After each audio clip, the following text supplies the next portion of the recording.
দাঁড়ান, আপনি বলছেন কফি হাউসের ইন্সপিরেশন হচ্ছে মমার্থ? অ্যাবসলিউটলি। আমাদের কফি হাউস নয়? না না, আমি যাইনি কফি হাউসে কোনোদিনও। পরবর্তীকালে রক্তদান শিবির হয়, সেখানে গেছি। আপনার গানের কথা ফেরত এলে, যে গান সত্যি ইতিহাস হয়ে গেছে এবং যে গান অ্যাক্রস জেনারেশনস সবাই গুনগুন করে, সেটা আমায় বলে দিতে হবে না, কফি হাউস। তো এই কফি হাউসের একটা সেকেন্ড পার্টও হয়েছে, কারণ কফি হাউস যখন গিয়েছিলেন, মান্নাদে কোনোদিন কফি হাউস যাননি, সেটা মান্নাদে নিজেই তার একটা ইন্টারভিউ। কেউ যাইনি, আমরা কেউ যাইনি, আমরা কেউ যাইনি কফি হাউস না দেখে কফি হাউস লেখা। অ্যাবসলিউটলি, মানে লেখা তো অ্যাবসলিউটলি, লেখাও তাই, গৌরী কাকাও যায়নি। এটাও হতে পারে, একদম তাই। আইডিয়াটা আমার অ্যাকচুয়ালি কি হলো, এই ছোট বোন করলাম 78-এ, বাবা মারা যাবার 2 বছর বাদে পুলকবাবু লেখা দিলেন, তাতে শুরু করলাম। 80 সালে সারা জীবনের গান করলাম, সুপার হিট একদম। 81-তে বোধহয় নাকি 80-তেই বোধহয়, খেলা ফুটবল খেলা, হ্যাঁ, সুপার হিট। আমার মনের মধ্যে একটা জিনিস স্ট্রাইক করতে আরম্ভ করলো, যে এই মানুষটা আমাকে এতগুলো দিল, আমি কিছু একটা গুরু দক্ষিণা দিতে পারি নাকি। তা আমার ভেতরে খচখচ করতো, আমার ভীষণ কষ্ট হয়। এই কষ্ট থেকেই কিন্তু গানের জন্ম হয়, জানো তো শর্মিষ্ঠা। এই যে যখন আমরা সৃষ্টি করি কিছু, আইদার কষ্ট আর ভীষণ আনন্দ, এর থেকেই কিন্তু একটা সৃষ্টি হয়।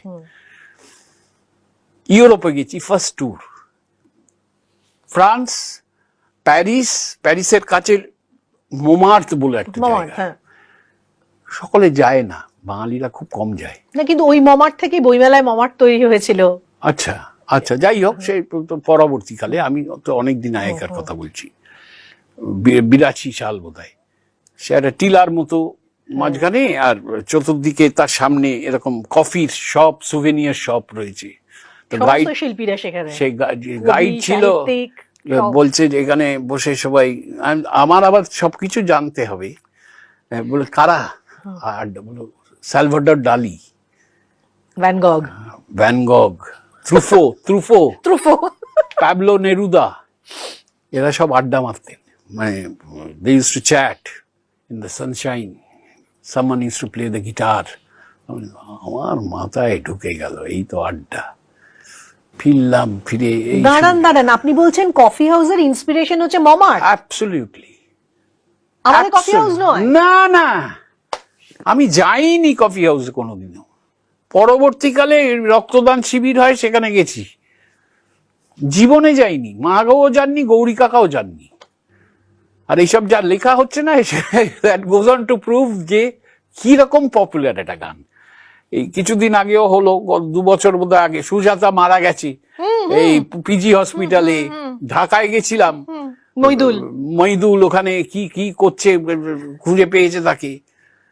এইসব মানে কি পপুলার একটা গান হলে তবে এরকম কোথাও কিছু নেই, ভুলভাল চরিত্র, এগুলো সব গল্প, সমস্তটা কাল্পনিক। এই লিখতে হলো আমাকে আনন্দবাজারে লিখতে হলো একটা আর্টিকেল এত বড়, যে সবাই কাল্পনিক চরিত্র, সব চরিত্র কাল্পনিক ছিল, মানে পাগল করে দিচ্ছে লোক।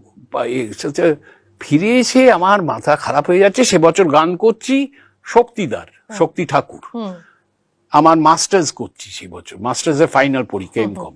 ভেতরের ঘরে আমি করছি, আমার ছোট বোন বসে আছে, বড় বোন বসে, গৌরী কাকা এসেছেন, শক্তিদা এসে গেছে। আপনি মাস্টার্স করছেন মানে আপনার বয়স হতো 23-24? আরেকটু হয়তো বেশি, 25টা 27টা, কারণ গ্রাজুয়েশন করেছি তার আগে। হ্যাঁ ওই রকমই হবে। হ্যাঁ, আমি আর হিসেব ফিসেবের বাইরে চলে গেছি। 21-এ গ্রাজুয়েশন, মাস্টার্স করছেন মানে ওই 23-24। হ্যাঁ, তো গৌরিকা খানিকক্ষণ বাদে রিয়েলাইজ করেছে যে খোকা কোথায় গেল। চেঁচিয়ে বলছে, তুই কি তোর বাবার থেকে বড় সুরকার? কি রে, ভেতরে কি করছিস? বিড়ি সিগারেট খাচ্ছিস, এই করছিস, বাইরে আয়।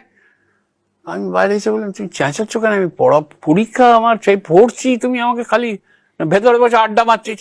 তুমি তো পারবে না আড্ডা ফাড্ডা নিয়ে লিখতে, তুমি তো খালি ফুল পাখি বন্ধু আমার ছিল, এই লিখবি।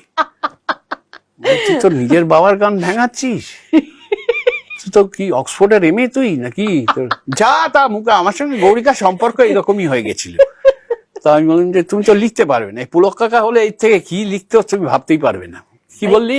এটা বাবা থেকে পাওয়া আপনার? হ্যাঁ, এটা বাবার এই তো সারা জীবন করেছি, সারা যে এখনো করি, যারা আসে তাদেরকে নিয়েও করি।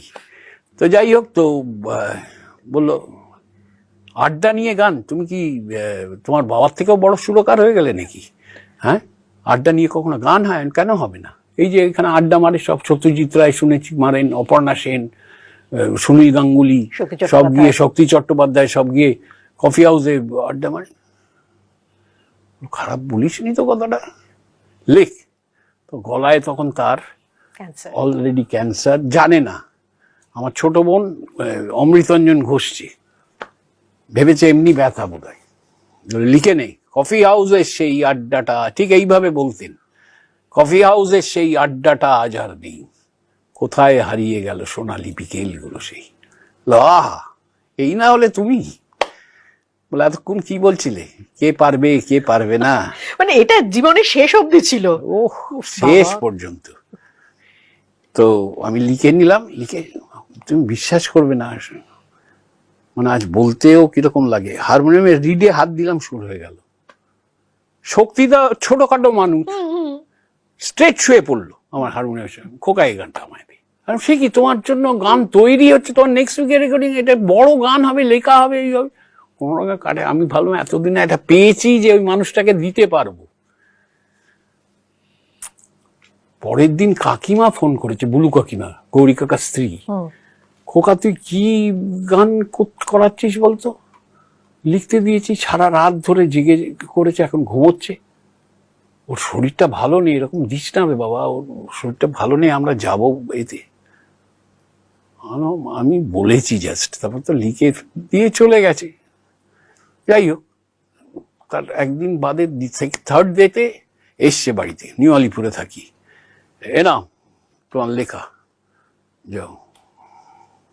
ফাটাফাটি লেখা, একটা ওয়ার্ড চেঞ্জ করতে হলো না। নিখিলেশ প্যারিসে ঢাকাতে এই সেই করে ফাটিয়ে দিয়েছে, লাস্ট অন্তরাটা লেখা নেই। এরপর এরপর কি হলো? এরপর আর আমি পারবো না, এরপর আমি পারবো না। তুমি কি আমায় গান লেখা শেখাচ্ছ? আরে একটা ক্লাইম্যাক্স হবে না গানটাতে? আর আমার ভুল করেছি, ফট করে বলে দিয়েছি। ওই ছোট বোনের শেষটা কি ছিল বলো? তার গান থেমে গেছে নেই শ্রোতার। আমি কিরম লিখেছিল বলো দিন? বলো এই শোনো, তুমি এই গানটা নিয়ে নাও, যা। ছুঁড়ে ফেলে দিল আমার দিকে, আমি লিখবো না। ফোনটা দেখি বুড়ি, আমার বড় বোনকে, বান্না দেখে ফোন সঙ্গে, বলো শুনুন, আপনার জন্য একটা গান ভাবছে নচির ছেলে, হ্যাঁ, ও ভেবে ফেলেছে নিজেকে বিরাট বড় সুরকার, ও আমাকে গান লেখা শেখাচ্ছে। আমি শচীনদা, অনিল বিশ্বাস এদের গান লিখেছি, আমাকে গান লেখা শেখাচ্ছে, আমি লিখবো না এই গান, বুঝলেন? ঠিক আছে, রেখে দিল। বলে সেও চোখে জল, আমারও চোখে জল, ঝগড়াঝাঁটি হয়ে গেল, চলে গেল। আর ফোনও নেই, ফোন কথাও বলবে না, কিচ্ছু করবে না, বেরিয়ে গেছে। মোবাইল নেই তো তখন। হাওড়া স্টেশনে যাচ্ছে গলাটা দেখাতে, ক্যান্সার ইনস্টিটিউট, ওখানে একটা কাগজে সিগারেটের প্যাকেটই বোধ হয়, সেখানে লিখেছে সেই 7 জন নেই আজ টেবিল। একজনকে ডেকেছে, ডেকে তাকে বলছে এই লেখাটা খোকাকে পৌঁছে দেবেন। আসেন একজন মানুষ, আপনি তো গৌরীকৃষ্ণ, খোকাটা কি? সে ঘাবড়ে গেছে, স্বাভাবিক। বলে খোকা, ওর নাম কি? ভালো নামও জানি না, নচির ছেলে।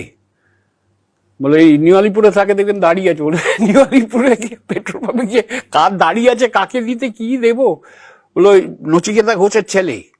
নাম পাম গৌরী কাকা, কি আমার নাম জানবে? আমার ভাতের ছবিতে গৌরী কাকা পেছনে দাঁড়িয়ে। তারপর বলেছে সুবর্ণকান্তি ঘোষ, হেন তেন।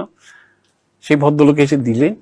সেই গান নিয়ে বোম্বেতে গেলাম, 3 টায়ার স্লিপার, নীল আলো জলে একটা রাত্রিরে, ওপরে সিট পেয়েছি, কাঠের ছিল তখন, গদিও ছিল না। ওই আলোতে লেখাটা বার করে, ওইখানে সুর, ভাবা যায় না। হ্যাঁ, ভাবি যে কি সব দিন ছিল। যাই হোক, মানে এটা ছিল তার মানে কফি হাউস হচ্ছে মান্নাদের কাছে আপনার গুরুদক্ষিণা। Yes, this is what I gave him. জানতাম না যে এত বড় দানব হয়ে যাবে। আজ আমার নামই বলে না কেউ, এই কফি হাউস এসে গেছে।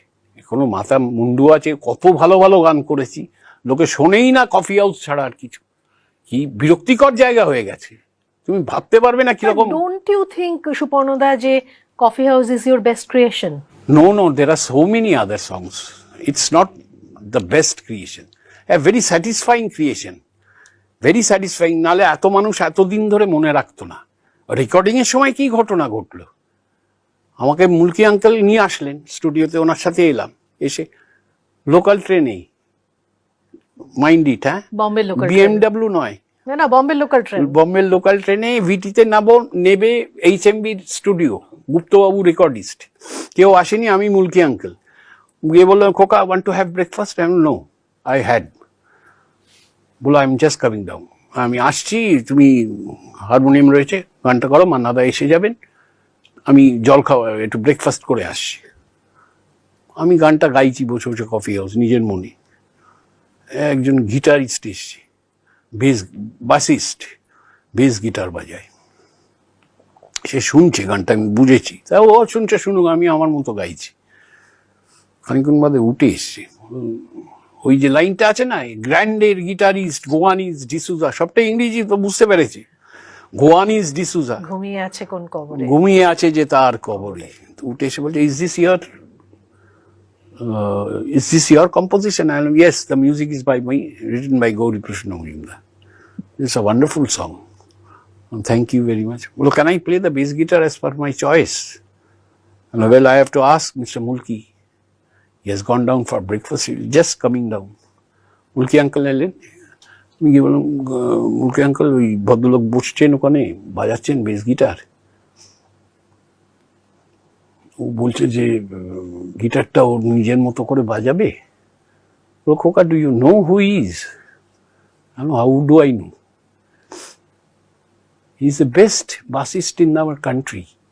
পঞ্চমদার ডান হাত। পঞ্চমদা ওকে ছাড়া ফ্লোরে ঢোকে না। সাগর, হাম কিসি সে কম নেই, ইয়াদো কি বারাত, ওর নাম যায় আলাদা করে স্ক্রিনে। টনি বাজ, দ্যাট আই ডোন্ট নো। ভালো কম্পোজিশন তো সন্দেহ নেই, কিন্তু আরো অনেক ভালো, 56টা গান করেছি মারাকৌর। ওই মানুষটার গান করা, শর্মিষ্ঠা, ভীষণ কঠিন ওনার জন্য গান করা, জানো। প্রত্যেকবার একটা গান করা মানে একটা অগ্নি পরীক্ষা দেয়া। কেন লাগিয়েছে ওই নোটটা? কাকে যেন ভালোবেসে আঘাত পেয়ে যে শেষে পাগলা গারদে আছে রমা রায়।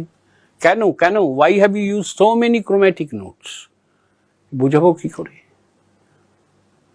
যে একটা রমা রায়, একটা চরিত্র, সে জীবনে সাংঘাতিক আঘাত পেতে পেতে পেতে পেতে পেতে পেতে আজ একটা ফুলের মতো মেয়ে ছিল, সে আজ পাগলা গারদে রয়েছে। তো তার কি নর্মাল মেজর নোটসের ওপর হবে? তার তো নোটসগুলো সেরকম হবে। Brilliant thinking. প্রশংসাটাও করতেন ওরকম, কিন্তু তার আগে পরীক্ষার প্রশ্নটা যা করতেন, প্যান্টটা অন্য লোক হলে হলদে রঙের প্যান্ট পরে যেতে হতো।